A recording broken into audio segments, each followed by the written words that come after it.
you doing? Good, I'm good. You look great, by the way. Oh, thank you. I'm a little cold, but I'm good. Just keep whisking. Are you hungry? I'm not hungry. I ate a bunch of food. Oh, that's Bafta 101. Is you have to eat early, otherwise, because we have sweets down there if you need any. Oh, Want some candy? I will. Yes, absolutely. Done. Stay there. Okay. You vegan or non-vegan? Non-vegan. Okay, done. What's vegan candy? I don't know, but yeah, there we go. That's for later. Okay, thank you. Listen, congratulations. How are you feeling? I feel great. I'm so happy to be here. Yeah. And in terms of, I guess the movie like having that universal appeal, Yeah. and the fact it's resonated with audiences here. I mean, really, it's a film, about family and culture, and to a degree, the second generation experience. And I think personally, as I'm Irish, second generation Irish, and when I was watching it, I thought, obviously my culture's different, but the same issues transcend. Yes, exactly. And that's who I made it for.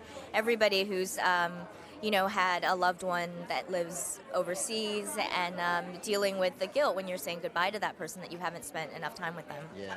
I remember when my grandmother took to her bed and kind of ran the house from when she was about 50, and there wasn't really anything wrong with her, but she just decided that was it. Yeah. But she was, and it is something about, I don't know what it's like in the Chinese American culture, where if it's a patriarchal or a matriarchal culture, but certainly my experience in with my Irish family is very matriarchal. Would it be the same for you? I think so, and I realized that as I was writing the script and as we were shooting, how prominent the women are in the family, and so other people have pointed it out to me too. Is that the women are really the ones holding everything up, and in periods like this of grief and everything, the way that they deal with grief versus how the men deal with it.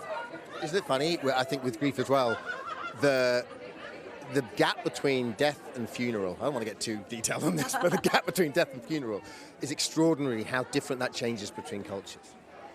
Yeah, exactly. I mean, I think... by that I mean the time it takes to kind of...